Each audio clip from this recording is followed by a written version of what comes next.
Tony, il a un petit souci sur son fauteuil. Sa commande de fauteuil clignote et se met en code erreur en fait quand il avance. Son fauteuil peut s'éteindre. Là, on essaye de trouver une solution avec les pièces détachées qu'on a à dispo. C'est ça? Oui. Si j'y arrive, parce que j'ai l'impression que celle-ci, la tête est ronde. Ça peut être très long, hein, préparez-vous psychologiquement.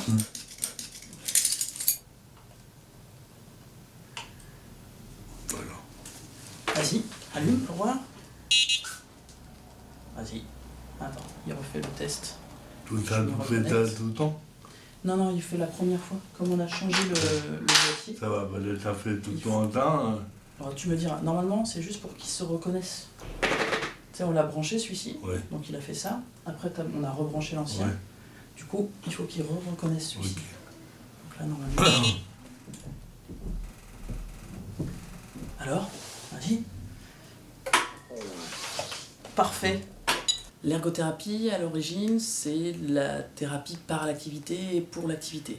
Donc l'idée, c'est d'offrir aux personnes que l'on suit l'accès au maximum de leurs capacités et donc qui vont leur amener le maximum d'autonomie et d'indépendance. Ça va passer par tout ce qui est déplacement, donc les fauteuils roulants manuels, les fauteuils roulants électriques, les déambulateurs, parfois les cadres de marche en collaboration avec les kinés. Ça va être aussi tout ce qui est aide au repas, les couverts adaptés, des assiettes adaptées, des antidérapants, des bras pour aider à accompagner le mouvement pour ceux qui n'ont vraiment pas la force d'aller jusqu'à la bouche. C'est très très vaste, ça va être toutes les activités du quotidien, faire en sorte que les personnes que nous suivons fassent le maximum par elles-mêmes. Ça va être tout ce qui est communication en lien avec ma collègue psychomotricienne. Voilà, ça va être le midi, être avec les résidents, passer du temps avec eux, en même temps du coup faire de l'observation pourra toujours apporter des petites améliorations. Le quotidien, c'est ça. Il y a le travail et il y a aussi la vie dans cette structure. Tous les professionnels, je pense, peuvent le dire. On a le côté technique de notre métier et puis après il y a la participation à la vie générale. Petite anecdote, hier il neigeait, juste faire toucher la neige à nos résidents, ça fait partie aussi du métier, ça fait partie des petits plaisirs en plus. Et on considère en France qu'il y a à peu près 10% de la population qui présente un handicap, soit à peu près 6 millions de personnes, sachant que la très grande majorité des personnes handicapées sont des personnes handicapées mentales. En fait, la partie de nous qu'on accueille, qu'on prend en charge, c'est des personnes polyhandicapées. Tu as un handicap qui concerne à la fois une déficience mentale sévère avec un handicap moteur conséquent, ayant la même cause. Ça joue sur l'autonomie, c'est des personnes qui sont entièrement dépendantes. Ces personnes ont besoin d'un accompagnement constant. Les établissements comme le nôtre, ça représente 450 établissements sur les 6000, soit 13 000 places. Au niveau du polyhandicap, on peut dire que la majorité des personnes polyhandicapées ont un hébergement. La particularité du foyer Jacques Coeur, c'est d'être un foyer de vie. Un foyer de vie, normalement, n'est pas médicalisé. Or, ici, on est médicalisé. Pour 37 résidents, on a 50 personnels accompagnants. Ça représente quand même, pour l'ensemble des deux structures, qui accueille 62 résidents, il y a 120 ETP, équivalent temps plein, soit à peu près 145 professionnels pour 67 résidents. Je suis une des adjointes de M. Boulet, qui est directeur de l'établissement, donc je travaille en collaboration étroite avec ma collègue Brigitte Tapé. Et j'ai cette double casquette avec une fonction de cadre de santé. La mission principale est de coordonner finalement le soin. Ça veut dire travailler en collaboration avec les infirmiers et mettre en collaboration tous ces gens-là aussi. Le staff paramédical, c'est-à-dire ergo, psychomote, organiser le travail de ces personnes-là, mais aussi en lien avec les équipes qui sont sur le terrain et qui ont en charge au quotidien, 7 jours sur 7, les résidents. J'ai en charge aussi toute la question du suivi des situations individuelles des salariés via les entretiens annuels, sur le temps de travail, coordonner aussi et accompagner la mise en œuvre du projet des résidents. Mais là, c'est en lien pour le coup avec les éduc-spé. Il y a une architecture des professions qui est très intéressante ici. Je suis aide médico-psychologique au foyer depuis 2005. Je suis éducatrice spécialisée, alors je suis très ancienne dans cet établissement et éducatrice spécialisée depuis 10 ans. Mes fonctions en tant qu'aide médico-psychologique au foyer, donc c'est beaucoup axé sur l'accompagnement des résidents, l'accompagnement à la toilette, aux douches, ensuite au repas, donc des activités internes et externes. Au niveau des activités internes, c'est plus axé sur plus développer les sens cognitifs et à l'extérieur, c'est plus l'accompagnement social, donc l'ouverture à l'extérieur. Alors moi, mon rôle, il va consister à justement aider tout ce travail à se mettre en place. Donc je vais un petit peu coordonner tout le travail, la journée du résident. Je vais coordonner tout ça avec les équipes, moniteurs éducateurs et d'AMP. Et on va essayer de projeter pour les résidents, c'est-à-dire avec les AME, de mettre en place les activités de manière à ce qu'ils puissent construire un planning, qu'ils aient un planning à la semaine et quotidien, et donc pouvoir se repérer. Et vous vous organisez comment là? On est parti. Donc, tout le monde, c'est atelier cuisine pour l'ensemble. Un atelier cuisine, un atelier cuisine, un atelier pâtisserie, un atelier déco. Avec plusieurs groupes. Avec plusieurs groupes. Oh, c'est ensemble, ça marche.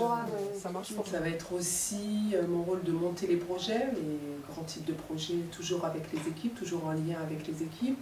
Ça va être aussi de vérifier que tout ce qu'on met en place comme projet personnalisé pour nos résidents est cohérent et surtout se met en place. Nous, notre activité en tant qu'éducateur spécialisé, c'est justement d'être dans le suivi du projet personnalisé du résident.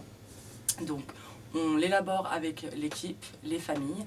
Après, nous, en tant qu'éducateurs, on centralise les informations du résident, le choix du résident, le choix de la famille et ce que nous, en équipe, on peut dire sur le résident vis-à-vis de l'évolution du handicap, comment on peut voir pour lui son projet dans les 18 mois à venir. On est aussi beaucoup pour nous en tant qu'éducateurs en lien avec la famille, qui est très importante parce qu'on est une association de famille. Donc on est souvent à l'interaction avec eux quand il y a des fêtes justement, quand il y a des sorties de week-end, des organisations de séjour, on fait toujours appel à eux.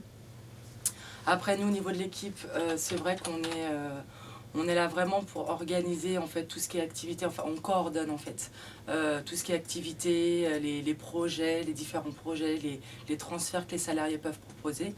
Donc on est là aussi en tant que soutien pour les écouter quand il y a des projets, pour valider les projets, enfin voilà. Maintenant, ça fait depuis 10 ans que je fais là-bas.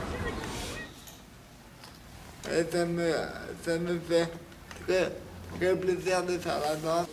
On va faire un échauffement, on va faire un échauffement rapide parce que j'arrive tard. Ok, donc plus en bas. Le haut, encore, ouais c'est pas mal. Ça va, c'est pas trop. Voilà, du coup moi je peux aussi soit me tirer. Juste une chose qu'on fait en général dans les plus nombreux, c'est qu'on commence à travailler sur le contact physique. Je vais vous proposer que vous me détendiez les bras.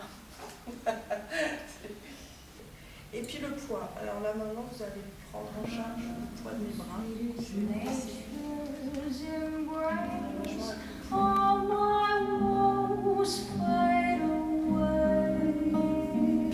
Là, c'est le contact improvisation. C'est cette technique de danse qui est aux États-Unis dans les années 70, qui est basée sur les arts martiaux, la danse contemporaine, la gymnastique acrobatique.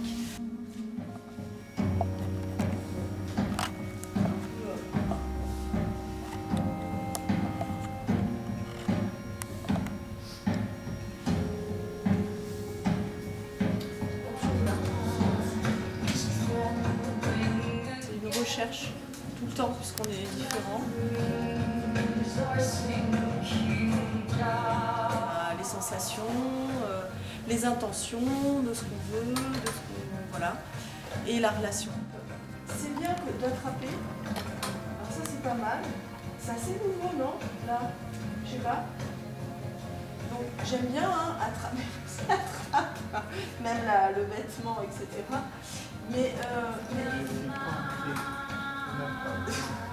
Mais en même temps, quand on attrape la main de l'autre, on l'enferme, cette danse-là.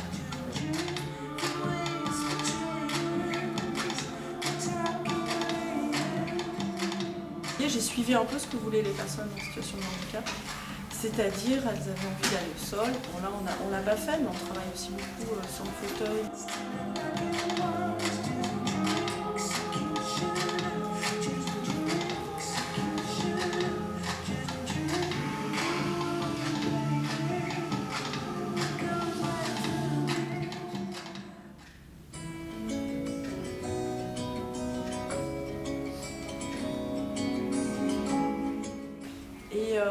effectivement, c'est une danse du toucher, c'est devenu de plus en plus sensuel. Ouais, super.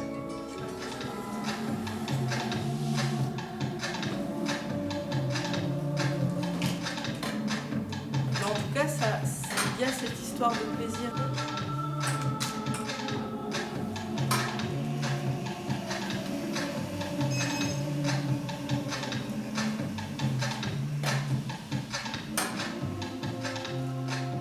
Une recherche sans arrêt remise sur qu'est-ce que c'est que la représentation, qu'est-ce que c'est ce qu'on travaille avec la compagnie, quel regard on a toujours sur les autres et la différence et l'altérité, et qu'est-ce que moi ça m'amène des espaces différents et du temps, un rapport au temps qui est aussi très, très particulier, et ça crée des espaces à l'intérieur, dans la tête.